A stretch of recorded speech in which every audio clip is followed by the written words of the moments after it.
My name is Maya Lauren Whitfield, and I'm 27. Here's what I learned the morning my phone lit up with 47 missed calls. Sometimes you don't wake up to an alarm. You wake up to a decision that's already chosen you. It didn't start with a fight. It started with a text. "You'll pay half my rent until I'm on my feet," my older sister Amber wrote. No please. No question mark. Just a demand delivered like a utility bill, due upon receipt. I stared at the screen long enough to see my reflection in it. Tired, puffy-eyed, still wearing yesterday's sweats. For nearly a year, I had been the family's moving wallet. Groceries, utility bills, car repairs, surprise fees I'd never heard of but somehow was responsible for. I covered it all. Not because anyone asked gently, because it was understood. My dad lost his job just before the holidays last year. I wired them $1,500 without thinking. The way people hand over their jackets when a storm rolls in. That first transfer felt like love. The next 20 felt like oxygen siphoned out of my lungs. I typed 2 words back. Absolutely not. For a full heartbeat, I didn't breathe. Then the message sent. Blue bubble slipping away like a stone across a lake. 10 minutes later, Mom.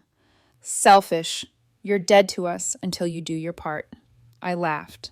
Not because it was funny, but because the absurdity finally clicked into place like a lock turning. I had spent months bending myself into shapes that didn't exist, and the first time I stood up straight, I was declared a ghost. I didn't respond. I opened my banking app. The auto pay for their internet, canceled. The car insurance, gone. The $500 monthly emergency transfer, deleted. One by one, I pulled the wires that tethered me to their problems. My fingers shook, but it wasn't fear. It was adrenaline. It was the sound of my life unclasping. Silence swallowed the apartment. The kind of silence that can be sanctuary or trap, depending on which pocket you slide into. I went to bed with my phone face down for the first time in months. At 7:42 a.m., the phone started buzzing like a trapped insect. By the time I stepped out of the shower, there were 47 missed calls. Mom, Dad, Amber. Even Uncle Steve, who I hadn't seen since my cousin's graduation, left a voicemail. I pressed play on Dad's because he's always been better at pretending calm. "We're in trouble here, kiddo. You can't just walk away like this. Your sister needs you." My grown sister, whose most stable commitment in 5 years has been to her nail technician, needed me more than I needed to pay my own rent. I put the phone down, turned it off, left it off for 48 hours. He came over that night. Evan, my boyfriend. We've been shaky ever since he told me it felt like he was dating the ghost of a girl who only showed up between crisis wires and late-night guilt calls. He stood in my doorway holding a paper bag and an apology he wasn't sure he had the right to deliver. "I brought dinner," he said softly. "And if you want me to go after, I'll go." We ate sitting on the floor because the table was covered in neat stacks of bills and closed-loop bank tabs. For a while, we didn't talk. When we did, it hurt. "I can't do this," he said finally, the words brittle. "Not like this. I want a future I can see." I stared at the carpet fibers, at the way a stray thread curled like a question mark. I didn't beg him to stay. Not because I didn't love him, but because I finally understood what I had lost trying to keep everyone else from falling apart. After he left, the quiet didn't feel like punishment. It felt like the moment after a fever breaks. By the second day, when the panic in my chest began to imitate peace, I did the hardest, smartest thing I could think of. I asked for backup. Jenna and Marcus, my cousins, the only family who hadn't tried to turn me into an ATM with feelings. Marcus answered on the first ring. "I was waiting for this," he said, not unkindly. "Tell me everything." I told him about the sister rent text, the dead to us message, the transfers I pulled like stitches out of a wound that never healed. I told him I might have lost my boyfriend because I didn't know how to stop bleeding into my family's hands. "That's insane," he said. "You've been carrying them while they're kicking the ladder." Jenna chimed in via text. "If you want, we'll help. You're not alone." Those 4 words weighed less than a feather and more than a promise. That's when the banging started. I was rinsing a mug when the door rattled under Amber's fist. "Maya, open up! I'm serious!" Her voice threaded anger with something more fragile. Fear or entitlement. Sometimes it's the same color if you don't look closely. I didn't answer. The peephole showed a blurred version of my sister I barely recognized.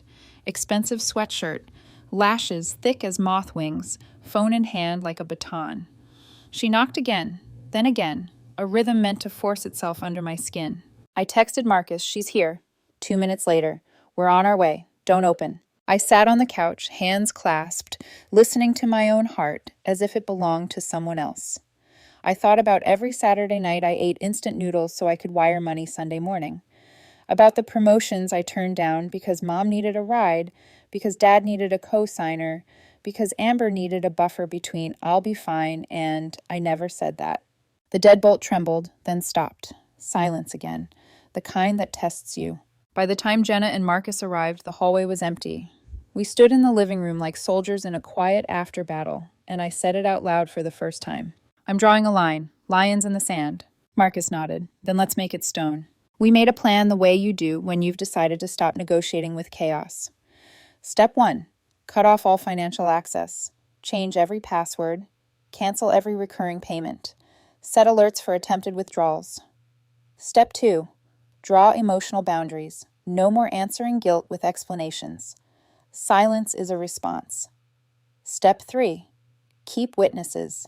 Jenna and Marcus looped in on everything so gaslighting had nowhere to live. By morning, I went full lockdown. New passwords with phrases that made me smile. Maya is not a debt plan. Oxygen is mine. Scheduled transfers, gone. Alerts, enabled. Every dollar that used to leak out for family emergencies rerouted into the unglamorous joy of paying down my own debts. Amber retaliated with speed only entitlement gives. Where's my money, Maya?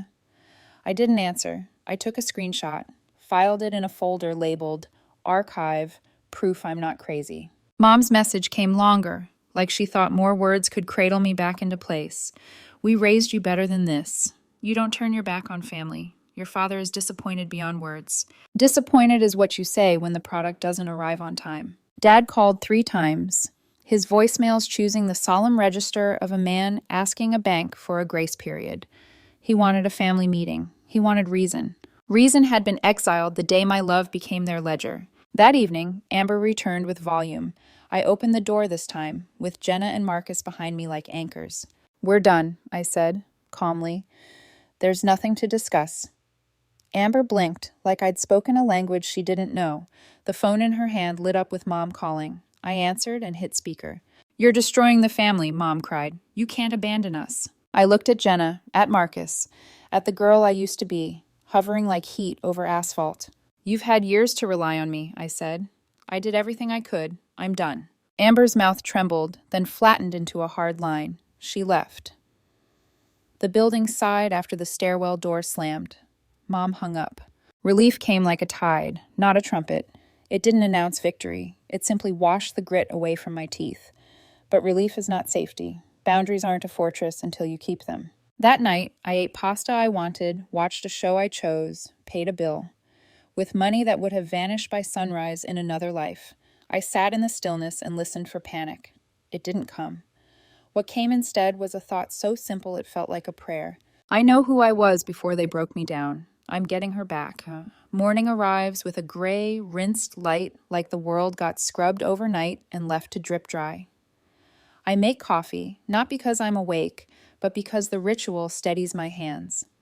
The notifications on my phone are a scrolling marquee of outrage, missed calls, voicemails, paragraphs from Mom that start with sweetheart and end like legal threats.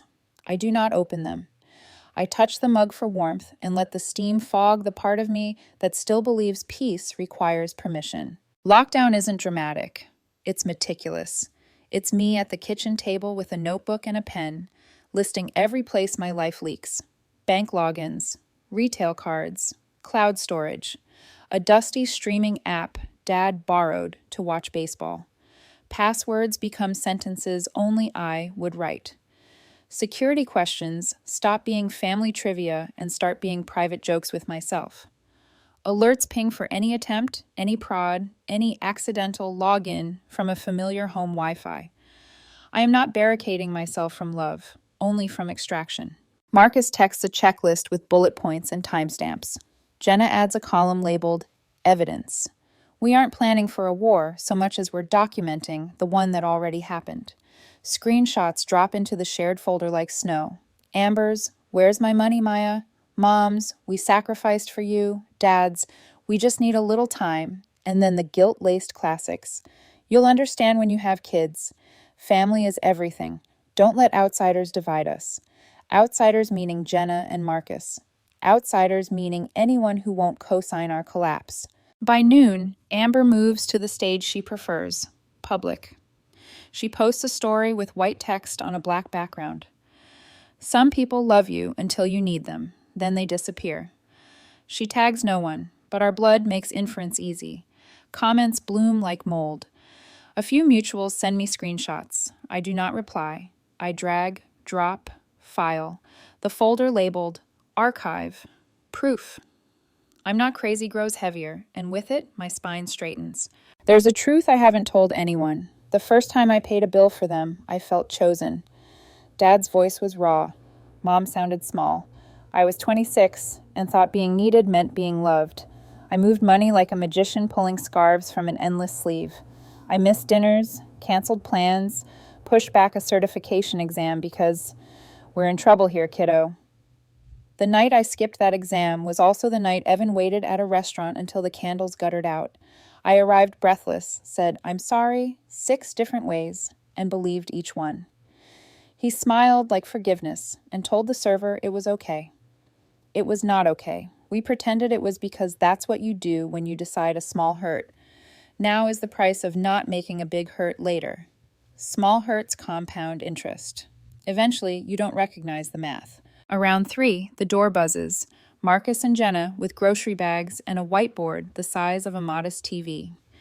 We set it against the wall and draw 3 columns: financial, emotional, narrative. Financial, Marcus says, uncapping a marker like a surgeon with a scalpel. Access revoked. Alert set. Emergency fund for you, not them. Emotional, Jenna continues. No responses to guilt. We'll be your echo chamber if you need to hear your own sanity out loud. I point to the 3rd column. Narrative? Jenna grins. Amber's playing to the crowd. We don't fight backstage. If she lies in public, we show receipts in public, but on your timing, not hers. On cue, my phone lights up again. Mom, we didn't raise you to be cruel. Your sister's going through a really tough time. There's an attachment, a picture of Amber on a couch, eyes red, a blanket drawn up like penance. The caption reads, "Please help your family." I stare at the image, at the stagecraft, the props, the lighting, and something inside me clicks into a cooler gear. Save it, I say. We keep building our case. No replies. We work the rest of the afternoon, slicing through logistics like vines. I call my building's management to revoke all spare key permissions and log the unwelcome entry from last week as a security incident. I buy a small safe and put my passport inside. I move my turntable off the low console and onto a shelf where fists can't land easily. These are not the gestures of fear. They are the rituals of respect. For myself, for my things, for the hours I trade to own them. At dusk, the sky bruises purple. I step to the window and catch my reflection. A woman who looks like she's been underwater for a long time and only now remembers the shape of air.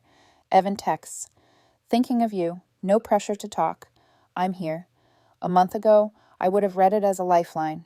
Today, I read it as what it is. Kindness without a hook."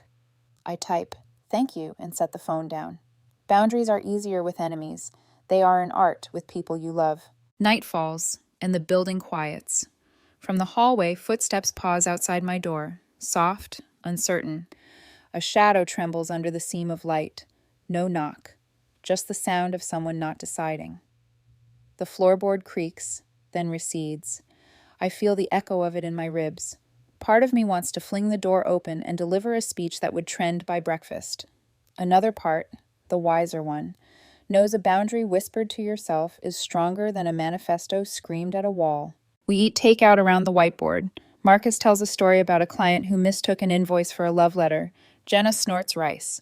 I laugh for the first time in days, and the sound startles me. The laughs drift into quiet. The quiet drifts into a memory. December last year. Dad calling me from the parking lot so Mom doesn't hear the break in his voice. "We're short for the mortgage, just for now." My chest ached like it was trying to grow a second heart. I sent the money and told myself I would be paid back in the currency of gratitude. Here's the exchange rate they don't teach you. The minute you become essential, your needs become optional.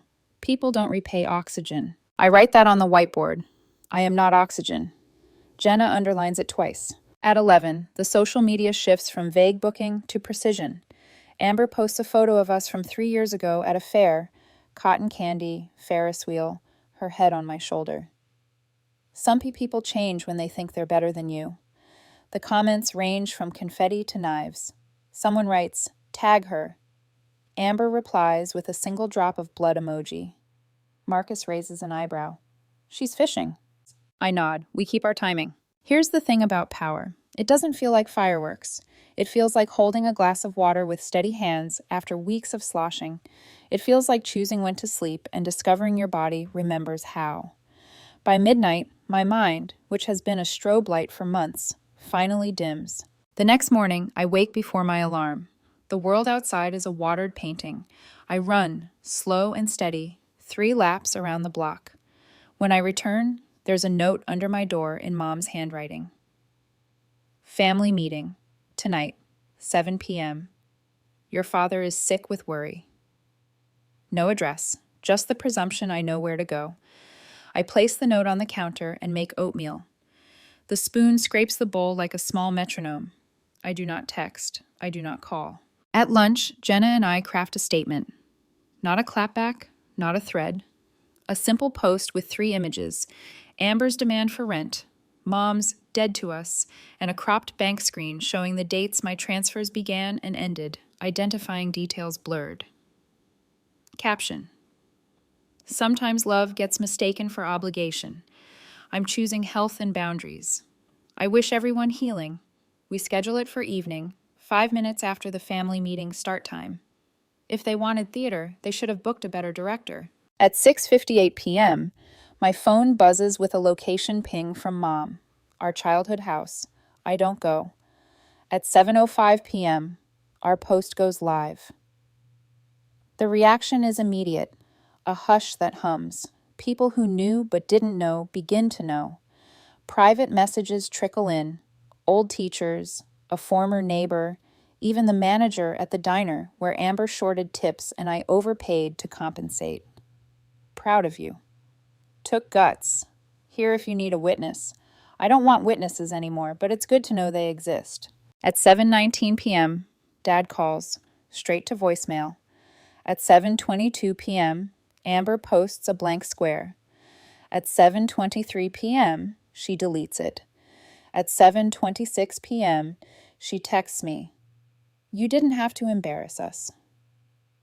I stare at the words until they blur, then send back the only sentence I owe.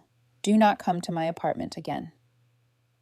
I block her number. My hands tremble afterward, but the tremor reads like release. I end the night the way I began the day, with a list. Not of debts, not of tasks, of choices. What I am willing to give, what I will not. In the margin I write, silence can be sanctuary. It can also be a trap. Mine will be a door I open from the inside. I turn off the lights. The apartment exhales. For the first time in a long time, I sleep as if my future isn't on layaway. The air that morning carried a strange stillness, the kind that feels like a warning whispered through walls. I had slept 9 hours straight, a record, and woke with the illusion that peace could be permanent.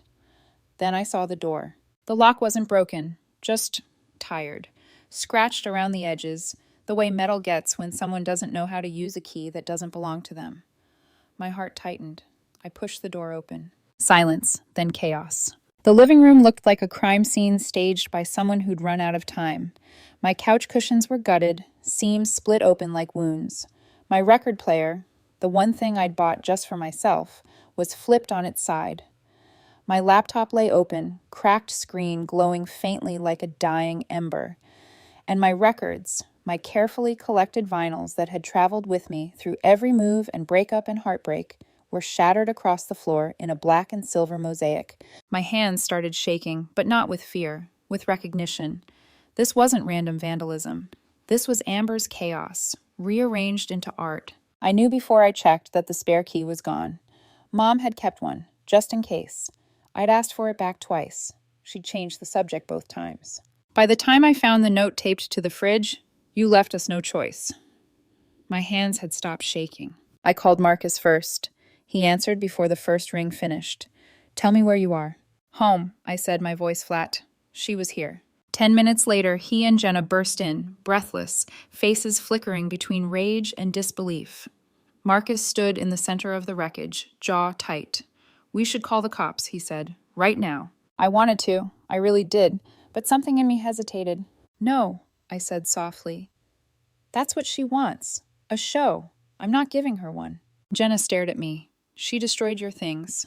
I know, I said, but this isn't about things. Because deep down, I understood what this was. Amber didn't break my records for revenge. She did it to drag me back into the noise, the panic, the guilt, the cycle of cleanup and apology that had defined our family for years. She wanted me to react. Instead, I started taking photos. Every corner, every tear, every shard of vinyl. Marcus followed my lead, documenting quietly. We logged the time, the date, even the angle of light through the blinds. When the evidence folder was full, I sat on the couch and whispered, "Okay." Jenna looked at me, puzzled. "Okay, what?" "Okay, she's lost control. That means I've won the first round." We spent the rest of the day cleaning. I swept glass while Jenna vacuumed and Marcus fixed the chair leg that had snapped. Every small repair felt symbolic, like gluing myself back together. Midway through taping a torn photo frame, my phone buzzed. Amber. I let it ring once, then twice. The voicemail came in seconds later. "Maya, I didn't mean to. I just wanted you to listen. Mom said we should talk face to face, but you locked us out. Please, just call me. Please." Her voice trembled, part fear, part guilt, part performance. I could hear Mom in the background saying something muffled like, "Tell her we love her." Then a text followed. "We're sorry. Please forgive us." I stared at the message. My thumb hovered above the keyboard, the same way it had 1,000 times before. I wanted to write back something final, something scathing, something that proved I had the last word, but I didn't. Instead, I set the phone face down and went back to cleaning. Marcus watched me quietly. "You're really not going to answer?" I shook my head. "No, not until my piece stopped shaking." By sunset, the apartment was almost restored. A few scratches on the floor, a replaced bulb, a pile of broken records I couldn't bring myself to throw away yet. I sat cross-legged on the rug, exhausted but strangely grounded. "You know," Jenna said gently, "forgiveness doesn't mean letting them back in." "I know," I said. "I'm forgiving them so I can stop fighting the ghosts." Marcus smiled faintly. "You sound like someone who's done being hunted." That night, I lit a single candle and ate dinner from the same chipped bowl I'd used since college. Simple, quiet, mine. For once, the silence didn't echo. It just existed. A few days later, Evan came by. I hadn't seen him since that night he left. He brought coffee and a hesitant smile. "I heard about all this," he said, glancing around the room. "I didn't want to intrude, but I couldn't not check on you." He stepped inside slowly, eyes lingering on the taped seams of the couch.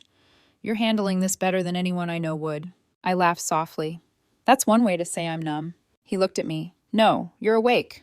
We sat for a while, not touching, just talking. He told me about how his ex-girlfriend, Clara, used to control every part of his life until he finally left, and how it took him months to realize leaving didn't mean healing. "I see that in you," he said quietly. "You're doing the healing part now." It wasn't romantic, not yet. It was recognition. Two people who had finally stopped apologizing for breathing. When he left, I walked him to the door. For the first time, I noticed my reflection in the hallway mirror. Hair messy, eyes tired, but steady. I looked like someone who could survive her own story. That night, I sent a single text to Jenna and Marcus. I forgave them. She replied, "Good, now forgive yourself too." It was the first message that made me cry. The next morning, I woke early. No messages, no calls, no drama. Just a still phone and the hum of the fridge. I made breakfast slowly, almost ceremonially, pouring orange juice without spilling a drop. I was learning how to move without panic, how to exist without waiting for the next demand. By afternoon, a thought began to take root, small but insistent. Forgiveness wasn't the end. It was just the break between battles. Because people like Amber don't surrender when you say no. They retreat, they plan. And somewhere deep down, I knew she wasn't done. I could almost feel it in the air. that calm before the next storm. I didn't have to wait long for the next storm. It didn't roar this time. It whispered. Amber started small, like she always did. A few posts online. A tearful voice note accidentally sent to mutual friends. A photo of her crying on the porch with the caption, "Some people just enjoy watching their family fall apart." For a few days, I ignored it. But shame has a way of lingering, even when it's unjustified. The notifications kept pinging. Screenshots, questions, silent sympathies from people I hadn't spoken to in years. The narrative was slipping from my hands, just as it had all my life, rewritten by whoever shouted loudest. That's when Marcus said, "We need to make a statement." We gathered at my apartment again, the three of us. Jenna sat cross-legged on the rug with her laptop, scrolling through Amber's timeline. Marcus leaned against the window, arms crossed. "She's trying to spin this like you abandoned them," Jenna said. "If we stay quiet, that becomes the truth." I looked around the room, the once ruined space I had slowly reclaimed. Clean shelves, a repaired chair, fresh flowers on the windowsill. "Then we don't stay quiet," I said. We spent hours building a post that wasn't revenge. It was record-keeping. Facts, not fury. Screenshots of the rent demand. "Moms, you're dead to us," text. My transaction history showing every dollar I'd sent for a full year, all identifying info blurred, names intact. At the top, a caption. "Family can be love or leverage. I finally learned the difference." Jenna hit post. For a few seconds, nothing happened. Then the notifications started. Comments, messages, shares, an avalanche of empathy from people who'd once whispered behind my back. Some confessed they'd been manipulated the same way. Others apologized for believing Amber's version. Amber didn't respond directly, but the silence from her camp said enough. That night, I opened one of the few surviving records from the wreckage, Fleetwood Mac's Rumors. The vinyl had a long scratch down its side, but played anyway, a soft static underneath the melody. The crackles sounded like resilience. As the music filled the room, Evan knocked gently. I hadn't expected him. "I saw your post," he said, standing in the doorway holding 2 mugs of coffee. "You didn't hold back." "I didn't lie either," I said. He nodded, stepping inside. "I know. That's what I admire about you. You don't perform your pain. You process it." We sat on the floor, backs against the couch. He glanced at the record player and smiled faintly. "That song, Go Your Own Way, seems fitting." I smirked. "Little on the nose, but yeah." He hesitated. "You know, I wasn't fair before. I wanted you to choose me when you couldn't even choose yourself yet." "Maybe we both needed distance," I said. "Boundaries don't have to be walls. Sometimes they're bridges that take time to build." He looked at me then, not with guilt, but with something gentler. "Can I start building again?" I didn't say yes, I just smiled and said, "One step at a time." For the first time, there was no imbalance in the room. No one rescuing, no one pleading. Just 2 people existing in the same quiet. Days passed. Mom sent a short message. "We need to talk." No drama, no demands, just words that almost sounded human. I didn't reply, but for once, it didn't sting. Instead, I turned my attention back to my own life, paid my bills, cooked dinners I actually enjoyed, resumed projects I'd abandoned. Jenna helped me repaint the living room, a soft sage green. We joked that it was the color of recovery.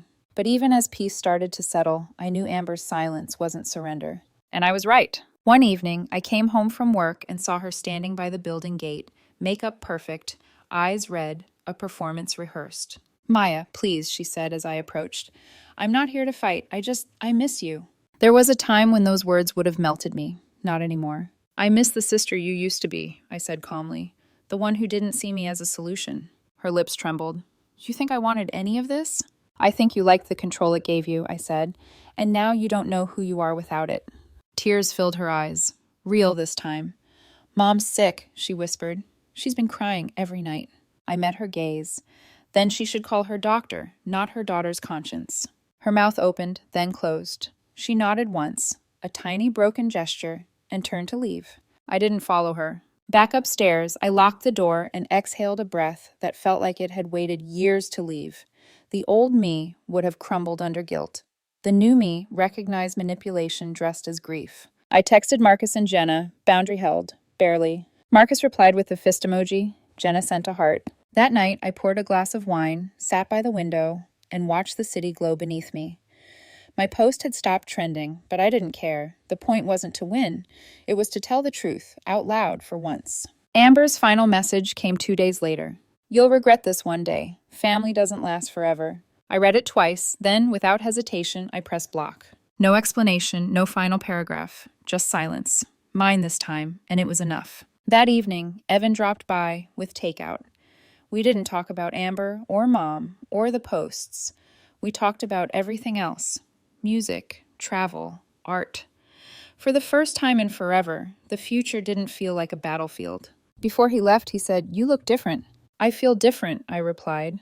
"I finally stopped asking for peace from people who profit from my pain." He smiled. That's power. As the door closed behind him, I turned the record over. The next song started with a static hum that bloomed into harmony. It felt like closure. 6 months later, the light in my apartment looked different.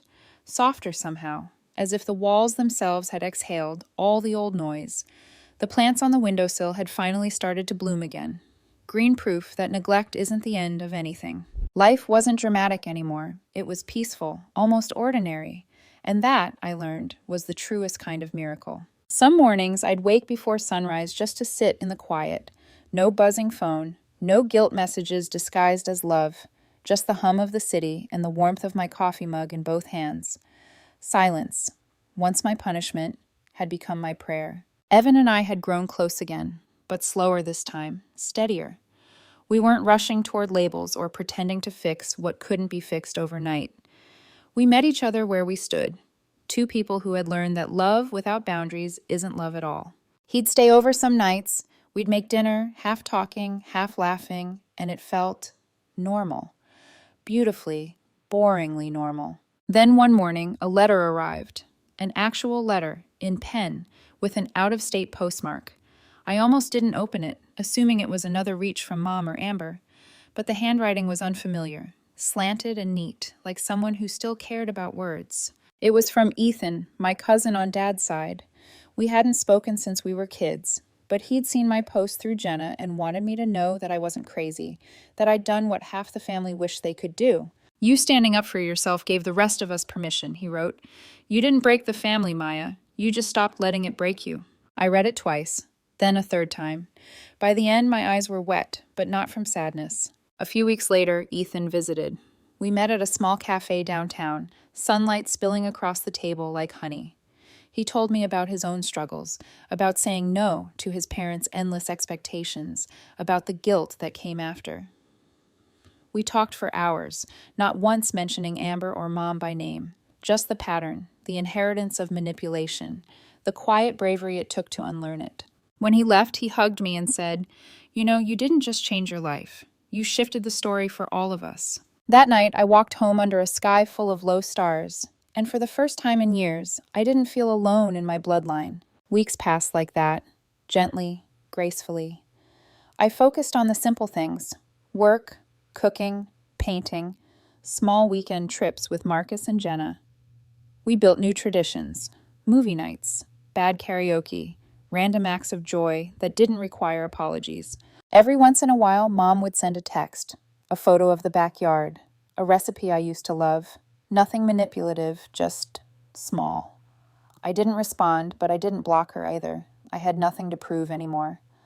My silence wasn't war, it was peace. Then, one Friday evening, my building manager called. "You've got a package in the office, no sender listed." Inside was a square cardboard box wrapped in brown paper. When I opened it, my breath caught. Inside were 3 vinyl records, rare ones, the exact same titles Amber had destroyed. Fleetwood Mac, Nina Simone, the Beatles' White Album, each in perfect condition, sealed, untouched. No note, no signature, just my name, written carefully across the top in familiar cursive. Maybe it was Jenna, maybe Marcus, maybe even Mom trying to say sorry without words. I didn't need to know. I just placed them carefully on the shelf beside the repaired record player, the one that still hummed softly when the needle dropped. That night, I played the first track, Nina Simone's "I Wish I Knew How It Would Feel to Be Free." The sound was pure, alive, the kind of music that fills every corner of a room and dares the darkness to stay. Evan sat beside me on the couch, his arm resting lightly behind me. "You know," he said quietly, "it's kind of poetic, The same thing they tried to destroy came back to you. I smiled. Maybe that's what healing looks like. Things coming back, not as they were, but better. He nodded. So what now? I looked around the room. The plants, the photos, the quiet. Now, I live. I build. I protect my peace like it's sacred. Because it is. Outside, the city lights flickered like distant fireflies. Inside, the music played on, steady and sure. Months later, when people asked about my family, I no longer flinched. I didn't tell the whole story, just the truth that mattered. I love them, from far away. Because love, I realized, doesn't always mean access.